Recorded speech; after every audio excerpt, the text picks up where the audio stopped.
Bonjour à tous. Alors, petite correction des exercices de révision pour le devoir de la rentrée. Alors, je vais corriger dans un premier temps les exos du chapitre 5 et puis je ferai ensuite la vidéo sur le chapitre 6. Alors, chapitre 5, les trois premiers exercices, c'est des petites révisions sur les calculs d'énergie, un petit peu les ondes, et puis l'exercice suivant, c'est sur l'énergie à l'intérieur des atomes. Donc ici, Annabelle vient d'installer un routeur Wi-Fi dans son domicile. La fréquence d'utilisation est une onde hertzienne de 2,4 GHz. Calculez la longueur d'onde en mètres de ce signal, de cette onde-là. Alors, on cherche une longueur d'onde lambda. Nous, on connaît la relation. On sait que c'est la vitesse de la lumière sur la fréquence nue avec la longueur d'onde en mètres, la vitesse de la lumière en mètres par seconde ou mètres seconde moins 1, et ici on est en hertz pour la fréquence. Dans les données, ici, on nous dit, bon C, on va considérer qu'on le connaît, je vous l'avais mis de toute façon dans les activités. La fréquence nue, c'est mal fait comme d'habitude, vous avez l'habitude, 2,4 GHz, donc ça nous fait 2,4 10 puissance 9 Hz.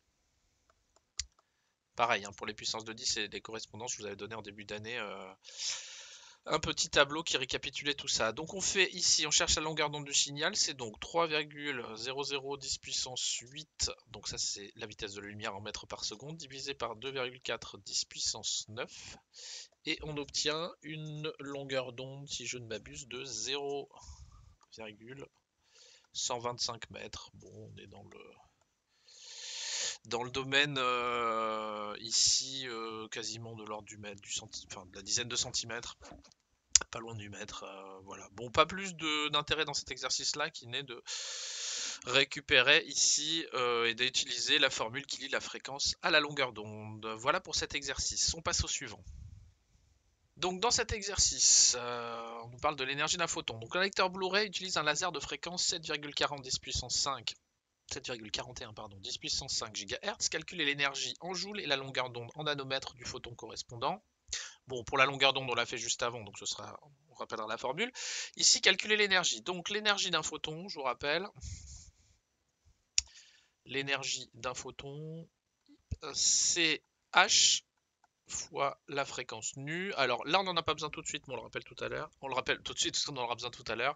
On a aussi H fois C sur lambda, donc qui est lié à la relation qui va lier la fréquence et la vitesse et la longueur d'onde, bien sûr. Donc ici, la formule qui m'intéresse, c'est celle-ci. Ici, on est en joules secondes. Là, il faut qu'on soit en hertz, donc il faudra penser à convertir les gigahertz, mais on l'a déjà fait tout à l'heure. La formule de H, on l'avait vu dans le cours.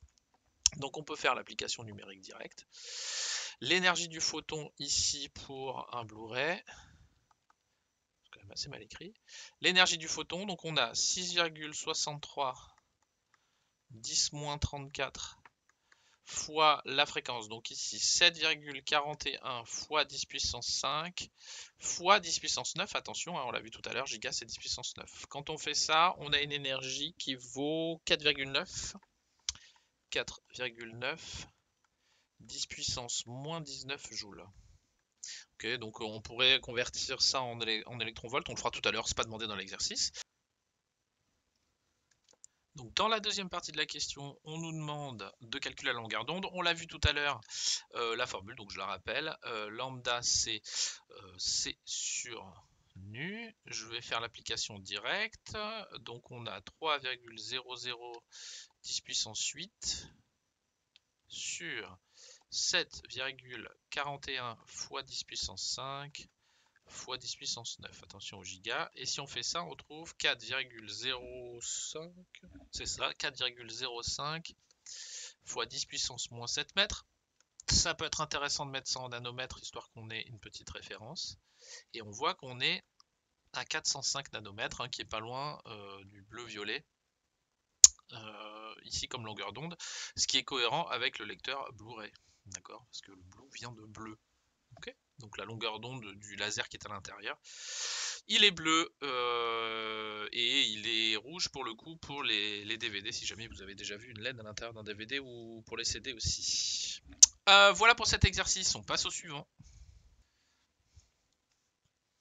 Donc dans cet exercice, on nous demande de calculer l'énergie en joules puis en électronvolts d'un photon issu d'un pointeur laser de longueur d'onde. Lambda est égal à 650 nanomètres. Donc là, l'énergie, on l'a vu tout à l'heure, on va utiliser uniquement la formule qui m'intéresse ici. On nous donne une longueur d'onde, on veut une énergie, donc on sait qu'on va utiliser HC sur lambda.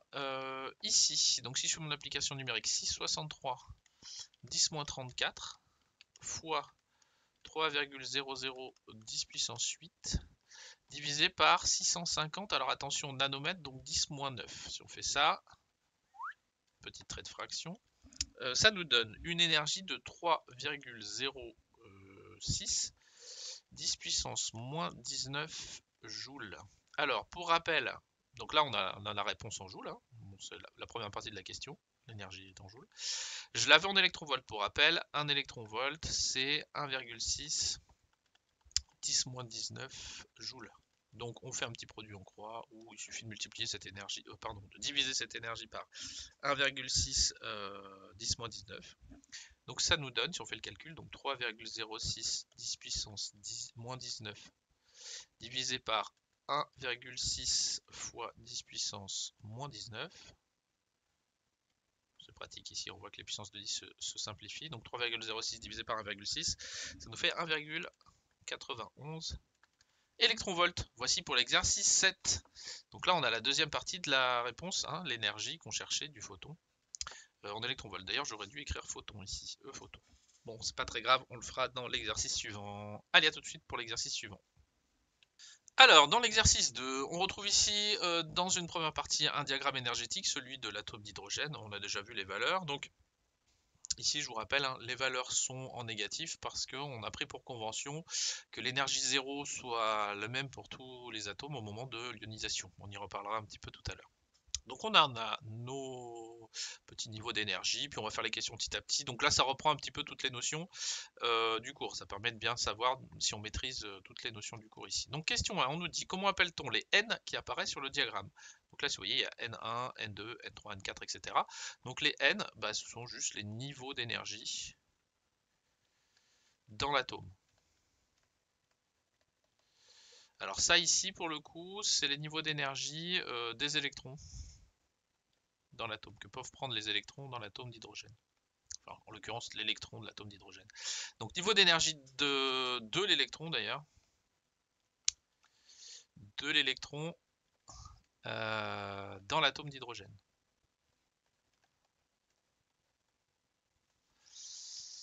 Ok. Question 2. Quand dit-on qu'un atome est à son état fondamental? Quel est l'état fondamental de l'hydrogène? Donc l'état fondamental d'un atome, l'état fondamental d'énergie, hein, c'est N égale 1. Donc ici, l'état fondamental, ici, bah, on a l'énergie de moins 13,6 électronvolts. Donc l'énergie du niveau 1, c'est moins 13,6 électronvolts. Pareil, on met des électronvolts ici. Ça nous fait des valeurs qui sont plus simples avec moins de puissance de 10. Question 3. Que représente le niveau EN ici avec 0 électronvolts? Donc je l'ai un petit peu dit tout à l'heure. À force de donner de l'énergie aux électrons de l'atome, il va arriver à un moment donné où l'électron a trop d'énergie et va arriver à s'arracher de l'influence du noyau. Donc l'atome aura perdu un électron, donc ici on a l'état d'ionisation. Donc quand on a En est égal à 0 électronvolts, ça veut dire que l'atome est ionisé. On a perdu l'électron a assez d'énergie pour s'affranchir de l'influence du noyau.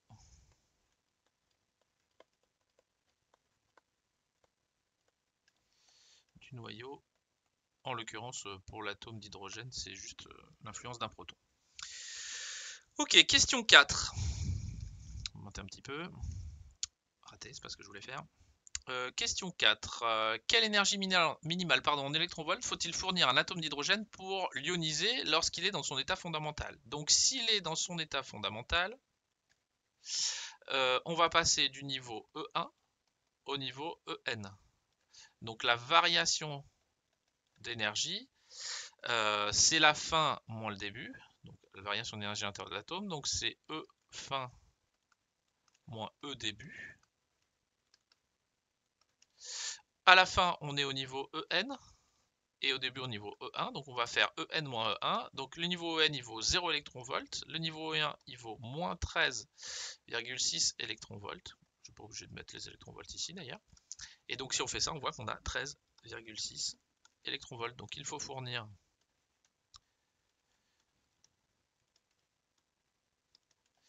13,6 électronvolts à un atome d'hydrogène pour l'ioniser. Ok, ça c'est fait. Question 5. Un électron se trouve sur le niveau d'énergie n égale 3. Est-il dans son état fondamental? Comment s'appelle cet état? Donc on a vu que... Alors ici on peut y revenir. Ici, n égale 3, on est là. On a vu que l'état fondamental tout à l'heure c'était n égale 1, donc on n'est pas sur l'état fondamental. On fait partie de tous les autres niveaux qui sont au-dessus de l'état fondamental, qui sont appelés les niveaux excités. Donc sur le 3, il est sur un niveau d'énergie excitée, sur le 2 aussi, le 4 aussi, le 5, le 6, etc. En l'occurrence, on nous pose la question... Raté, c'est pas ça non plus qu'on voulait faire. On nous pose la question pour le niveau 3, donc question 5. N égale 3, donc c'est différent de l'état fondamental, hein, parce qu'on a vu que c'était fondamental, parce qu'on a vu que c'était N égale 1, l'état fondamental, donc on appelle ça un état excité. Ok. Question suivante. Donc, question 6. L'énergie d'un atome d'hydrogène peut-il se trouver dans un état situé entre les niveaux N1 et N2? Donc, par exemple, dans cette zone ici, là, parce que je peux avoir un électron, bah non, justement, c'est la particularité des atomes, dans l'infiniment petit, d'avoir des niveaux d'énergie bien quantifiés. C'est-à-dire qu'il peut exister au niveau d'état d'énergie N égale 1, N égale 2, N égale 3, mais pas entre les différents états. Donc ici, question 6. Un atome ne peut exister que dans des niveaux d'énergie prédéfinis. Que dans des niveaux d'énergie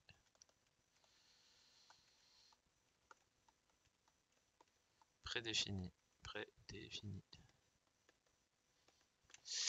On dit que l'énergie est quantifiée.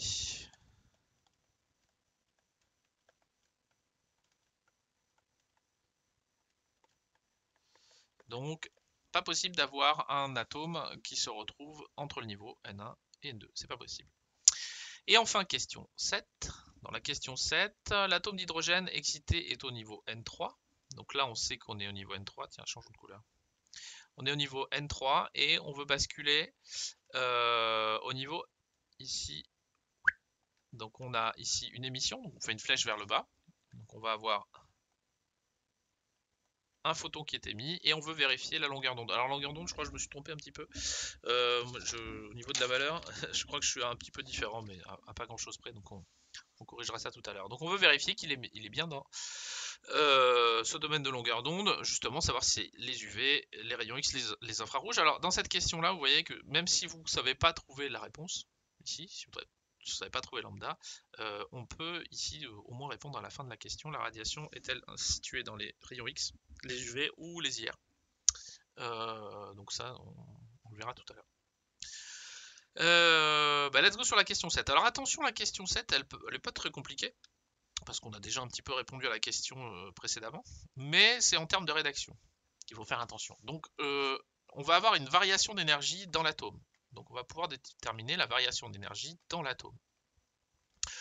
Donc la variation d'énergie, c'est l'énergie du niveau final moins l'énergie du niveau de départ.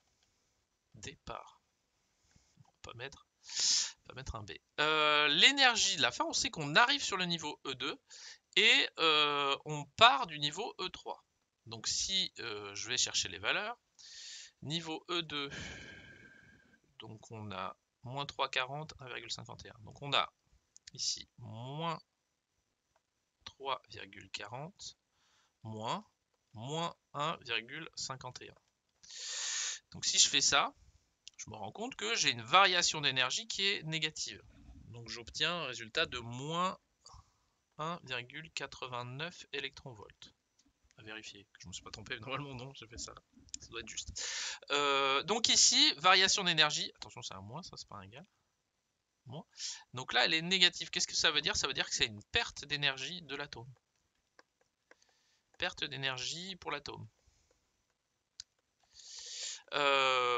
C'est logique, c'est-à-dire qu'il passe d'un niveau d'énergie supérieur à un niveau d'énergie inférieur. Au final, l'atome a moins d'énergie, donc il a bien une variation négative. Alors attention ici, cette variation d'énergie là, c'est pas, alors on la cherche, mais elle me permet de définir quoi? De définir la longueur d'onde, ou en tout cas l'énergie du photon que je vais émettre. Et là, il faut faire attention. Et si vous voulez faire quelque chose qui est toujours juste, il va falloir qu'on écrive que l'énergie du photon, alors qu'il soit émis ou absorbé, hein, l'énergie du photon, c'est égal à la valeur absolue de la variation d'énergie de l'atome. Donc si le photon est absorbé par l'atome, on va avoir un gain d'énergie pour l'atome, la valeur absolue, on aura la valeur positive. Mais ici, on ne peut pas avoir un photon qui a une énergie négative, c'est pas possible.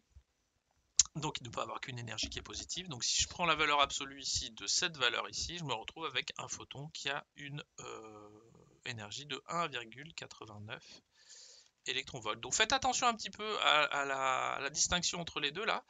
Quand est-ce que je parle de la variation d'énergie dans l'atome et quand est-ce que je parle du photon? Okay, donc là, on définit la perte d'énergie dans l'atome et ensuite l'énergie du photon qui va être émis. Lui, bien évidemment, son énergie est positive. Donc, dans la question 7, on cherche la longueur d'onde.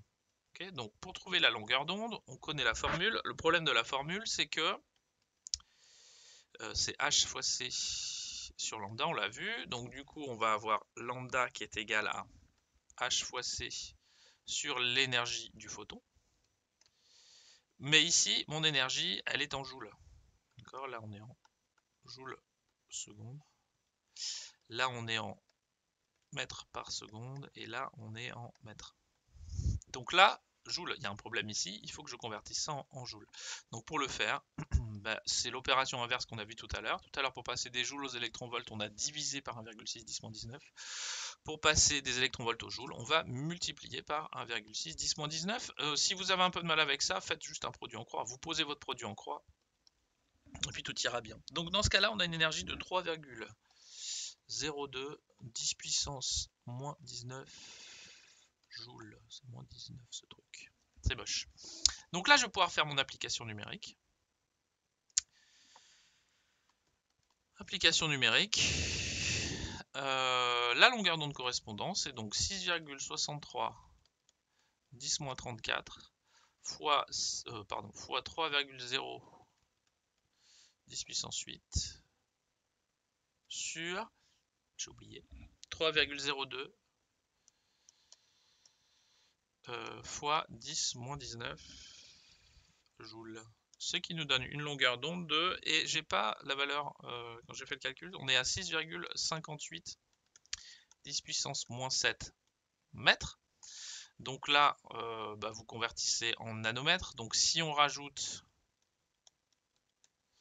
je peux faire la conversion, tout à l'heure je ne l'ai pas expliqué. Si on met ici devant les mètres, j'ai rajouté ici nanomètres. Donc nanomètres, si vous allez dans le tableau, c'est 10-9. Donc si je veux conserver mon égalité, vu que j'ai rajouté un 10-9, il faut que je compense avec un 10 puissance 9 ici. Et si je fais ça, mon résultat devient de 6, alors ça va faire 6,58 fois 10 puissance 2 nanomètres. Et on est à 6,50, pardon, on est à